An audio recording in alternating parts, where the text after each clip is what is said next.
accès à la plupart des marchés d'assurance principaux au Québec. Est-ce qu'on est capable de changer de police d'assurance à n'importe quel moment? Souvent, il faut mettre en place une stratégie. C'est important d'avoir une relation d'affaires avec le courtier que vous travaillez. Un livre en ce moment que tu conseillerais peut-être à lire? Je lis en moyenne 100 courriels par jour, minimum.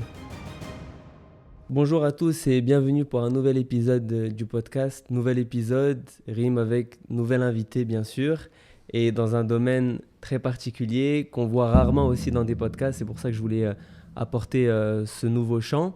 Gabriel Champoux, bienvenue. Bienvenue, merci beaucoup Adam de m'avoir invité à ce podcast, c'est très apprécié. Merci à toi d'avoir accepté l'invitation. Donc Gabriel est courtier en assurance de dommages chez OVC Assurance. Oui, exactement, basé sur la Rive-Sud. On est un cabinet en fait de services financiers. Principalement, moi je suis courtier en assurance de dommages dans le commercial principalement. Je fais beaucoup dans le fond des assurances pour tout ce qui est les parcs immobiliers, autant résidentiel, commercial, industriel. Beaucoup de construction, entrepreneurs spécialisés, général, chantier de construction, gestion immobilière. D'ailleurs, merci beaucoup à la personne qui a pu m'introduire ici aujourd'hui à toi. Des fois, je dis souvent, la force du réseau, c'est incroyable comment en affaires, ça fait la différence.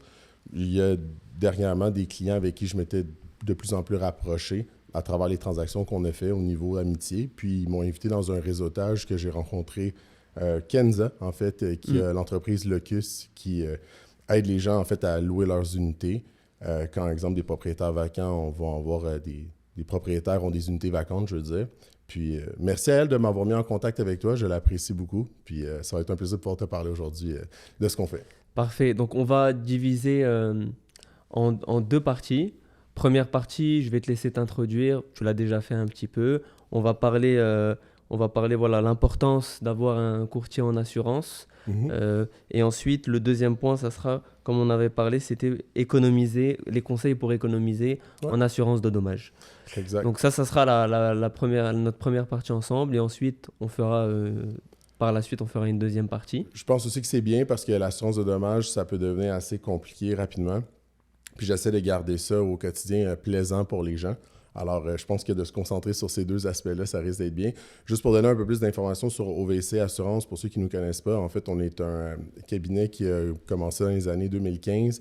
Moi, j'ai commencé aux alentours de fin 2016, toujours dans le même cabinet depuis ce temps-là. C'est sûr et certain que notre but, en fait, c'est d'aider les gens à avoir un service personnalisé dans tout ce qui est des services financiers, dont l'assurance de dommages. L'assurance de dommages, tu parlais rapidement que l'importance d'avoir un courtier. C'est sûr que moi, je dis toujours, on essaie toujours de s'entourer des experts. Hein. Je vois ça autour de moi dernièrement. Je travaille beaucoup avec les entrepreneurs, avec des gens qui ont des entreprises. À un moment donné, on se rend compte qu'on ne peut pas devenir bon dans tout. On devient bon dans une certaine chose, puis on fait la différence à travers les équations diverses des défis des entreprises dans notre spécialité. Bon. Ceci étant dit, l'importance d'avoir un courtier, je crois que c'est, oui, principalement les prix, les couvertures, le service, mais au-delà de ça, je crois qu'il y a une relation d'affaires qui est très importante là-dedans. Avoir une personne de confiance qui travaille avec toi en harmonie par rapport à tes objectifs. On va prendre un exemple d'un propriétaire foncier. Il y a un parc immobilier assuré. C'est sûr qu'on se dit, il doit l'assurer en cas de feu. Oui, mais ça ne se limite pas à ça. En fait, il peut refaire un refinancement. Il va avoir besoin d'avoir la preuve d'assurance au bon moment. Il va avoir besoin que les couvertures soient adéquates. Il pourrait y avoir des technicalités dans cette demande-là qu'on veut s'assurer que, dans le fond, le client, le propriétaire va pouvoir donner puis respecter les exigences des créanciers. Tout ça, cette relation d'affaires-là qu'on développe avec le temps, avec nos clients, c'est sûr que ça va faire une différence, pas seulement sur le prix, le service et les couvertures, mais au-delà de ça, ça va nous permettre de bien respecter leurs besoins. Alors, oui, c'est important sur moi d'avoir un courtier en assurance de dommages. Je respecte aussi les gens qui le font eux-mêmes. Il y a des gens qui font eux-mêmes leurs impôts, d'autres qui passent par un comptable. C'est correct, en autant que ça fonctionne. Bon, je pense que ça répond bien à l'importance.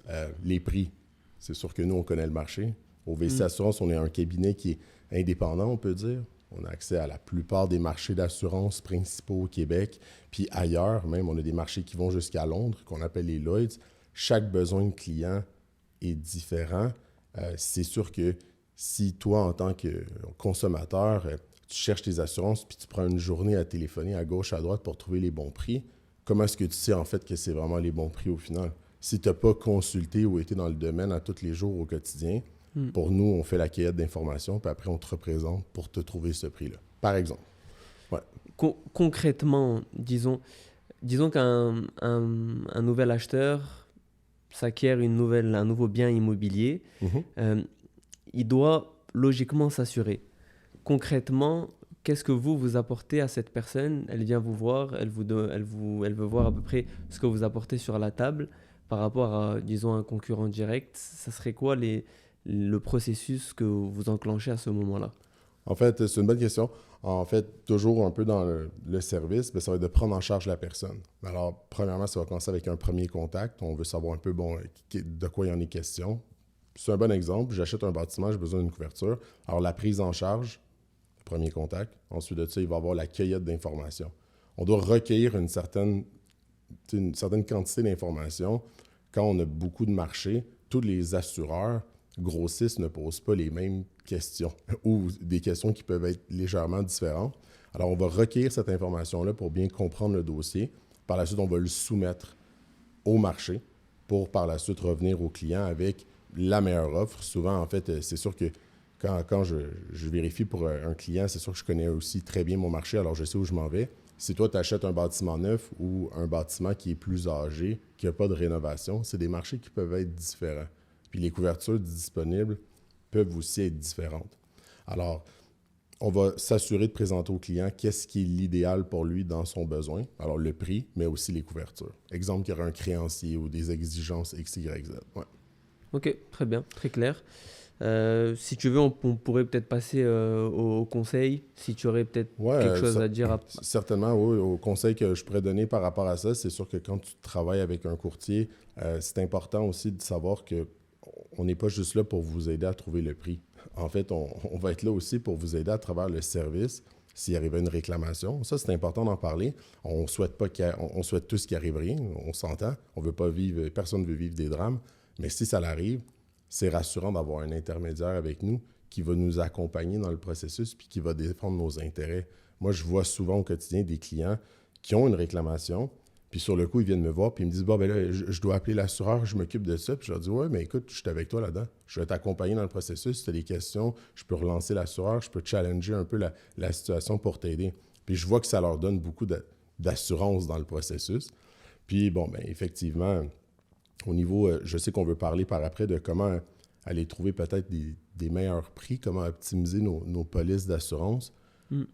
C'est sûr que ça, c'est un peu ce que tout le monde veut savoir. On s'entend, c'est le petit côté de tout le monde veut économiser des sous sur sa police, puis ça fait du sens, je respecte ça. Mais il faut comprendre aussi qu'il y a une histoire de couverture derrière ça. Tantôt, je parlais du service, je parlais beaucoup des prix, mais la couverture, c'est important. Si on prend des couvertures qu'on n'a pas de besoin, à l'opposé des couvertures qu'on a de besoin, mais qui sont peut-être pas les bonnes ou trop ou pas assez assurées, nous, on joue le rôle de s'assurer d'encadrer la personne là-dedans. Puis de lui soumettre, en fait, l'importance. Maintenant, on veut sauver des sous, tu es d'accord avec moi? Tout le monde, on veut sauver des sous. Je crois que numéro 1, ce qui est important, puis je m'adresse surtout, en fait, c'est vraiment une ligne générale, vraiment d'ordre général, je m'adresse surtout aux gens qui ont des bâtiments, par exemple. Les bâtiments qui sont récents, c'est sûr et certain qu'on ne pourra pas vraiment faire des travaux dedans pour améliorer le risque. On s'entend? Par contre, il y a des façons d'optimiser les polices d'assurance, les primes d'assurance, si on va chercher, exemple, un rabais de volume. On a un parc de 150 portes, mais c'est sûr et certain qu'à travers un courtier, nous, on peut utiliser notre relation d'affaires qu'on a chez les assureurs pour être capable de mettre en place, d'aller chercher des primes d'assurance plus agressives pour la globalité du dossier. Ça, c'est quelque chose qui se fait. Un autre point qui est peut-être concret pour optimiser les primes d'assurance, on achète un vieux bâtiment, puis on a l'intention de le rénover. On prend la police d'assurance, on commence nos travaux. Super important de mettre à jour le dossier au renouvellement, de recontacter notre courtier, puis de ne pas avoir peur de rentrer en communication avec lui pour le relancer sur « Écoute, j'ai fait tel travaux. Est-ce que peut-être mon bâtiment il se qualifie dans un autre marché? » Qui initialement n'était pas l'appétit d'un bâtiment avec travaux, n'est plus le même une fois que les travaux sont complétés et que là, on pourrait aller chercher peut-être une prime plus agressive. Bon, là, c'est sûr que je ne veux pas non plus, c'est du gros bon sens. À chaque année, on va contacter nos clients, on veut savoir, y a-t-il des changements, y a-t-il arrivé quoi que ce soit, est-ce qu'on doit faire des mises à jour? Souvent, je remarque que les gens oublient que les assureurs augmentent les primes d'assurance à chaque année de façon automatique. C'est pas pour le plaisir, c'est parce que l'assureur va indexer les primes, fait qu'il va augmenter la valeur d'une façon automatique qui peut varier, je dirais, entre donner quelque chose d'une fourchette très large, peut-être entre 5 et 10 % la valeur de ce qu'on possède. Comme ça, s'il nous arrive un sinistre, on va être capable d'être bien payé par l'assureur. Alors souvent, j'essaie d'expliquer aux gens que c'est important de garder à jour les comptes, puis de s'assurer que est-ce qu'on assure peut-être trop la valeur, pas assez. C'est quoi la meilleure façon d'aller trouver ça? Est-ce qu'on devrait faire une inspection de nos parcs? Quand on a ces informations-là, ça peut nous amener de la marge de manœuvre puis des munitions pour négocier pour le client au final, pour qu'il aille chercher des meilleurs prix. Ouais. Tu en as parlé aussi, mais j'imagine qu'il y a différents types d'assurance, que ça soit pour différents types de bâtiments, rénovés, construits. Est-ce que vous avez des catégories pour ces différents types d'assurance ou ça dépend vraiment on va dire, de l'état général de la bâtisse? Le mot catégorie, en fait, je comprends un peu où tu t'en vas avec ça, puis c'est une bonne question. Puis j'apprécie que tu poses des questions parce que souvent, je remarque que il n'y a pas de mauvaises questions. En fait, l'assurance, c'est complexe. Là. Puis on parlait tantôt de l'importance d'avoir un courtier. La voici. En assurance, on appelle peut-être pas ça des catégories, mais des formulaires d'assurance. OK. Bon, il y a des formulaires étendus, des formulaires risques désignés. Là, il y a de la valeur à neuf, valeur au jour du sinistre. Chaque assureur cherche un certain type de bâtiment où il va avoir des appétits de souscription. Ça veut dire un appétit envers un type de risque, exemple un bâtiment, qui peut différer d'un endroit à l'autre. C'est sûr et certain qu'un bâtiment qui n'a personne dedans, qui va être en rénovation, n'aura pas le même type d'assurance puis un bâtiment que tous les locataires ils vivent à tous les jours, qu'il n'y a aucun travaux en cours, puis en fait que juste les loyers rentrent à chaque mois, puis qu'on fait juste l'entretien régulier. Alors ça, c'est très important d'avoir un courtier pour qu'on s'assure à travers le suivi du dossier de toujours avoir le meilleur formulaire par rapport à ce qu'on détient. Je vais donner un exemple. J'achète un bâtiment, je fais des rénaux. Une formule, exemple, qui va être permission de travaux, un peu plus de base avec de la vacance. Alors, personne dans le bâtiment, mes entrepreneurs viennent, font des rénaux. C'est sûr et certain que le type de couverture puis le formulaire d'assurance va être beaucoup moins, dans le fond, porté à couvrir certaines choses que si le produit était fini. Une fois que le produit est fini, si moi, je ne mets pas au courant mon courtier, ou si, exemple, je le mentionne pas, ça pourrait être très dommage de garder cette assurance-là au moment où est-ce que là, j'ai tout occupé le bâtiment puis que je ne bénéficie pas d'avoir réduit ma prime d'assurance ou d'être allé chercher une meilleure couverture pour finalement le même bâtiment que j'ai, mais que là, les travaux sont terminés. Je ne sais pas si ça répond bien à l'interrogation que tu avais. Si, mais ma question qui en découle, c'est est-ce qu'on est capable de changer de police d'assurance à n'importe quel moment? Ou... Ah, ça, nous vois-tu, c'est une bonne question. Est-ce que je recommande de faire ça? Bon, c'est sûr que ça dépend du dossier. Tous les contrats d'assurance, normalement, sont des contrats qui vont avoir une durée. Exemple, 1 an. C'est ça. On voit ça. Bon. Il y a des contrats qui sont moins qu'1 an. Des fois, je vois des 3 mois rénovation, 6 mois réno. On finit les rénaux plus tôt. Bien sûr que ça vaut la peine de peut-être fermer le compte puis de l'envoyer ailleurs. Ça, oui.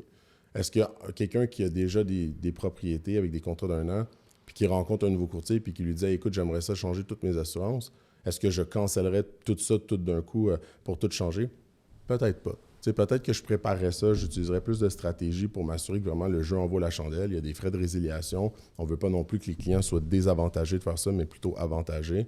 Alors, changer d'assurance comme ça, souvent, il faut mettre en place une stratégie. Tu achètes un bâtiment, on reprend le même exemple. J'ai 3 mois de réno, parfait. J'ai fait les rénos en 2 mois, c'est terminé. Ça se passe rarement comme ça, parce que la construction, des fois, il y a des délais, des imprévus, c'est correct. Bien, au moins, ce qui est le fun, c'est que si le client, disons, puis il réussit vraiment à le faire en 2 mois, on va dire, bien à ce moment-là, oui, on peut changer de produit d'assurance puis juste mettre à terme cette police-là pour aller vers un autre. Oui. Parfait. On va finir cette première capsule vidéo sur ça et on se retrouve très rapidement pour la suite. Ça me fait très plaisir. Puis oui, certainement, à une suite pour d'autres questions, ça va me faire plaisir. Merci Gabriel. Merci à toi.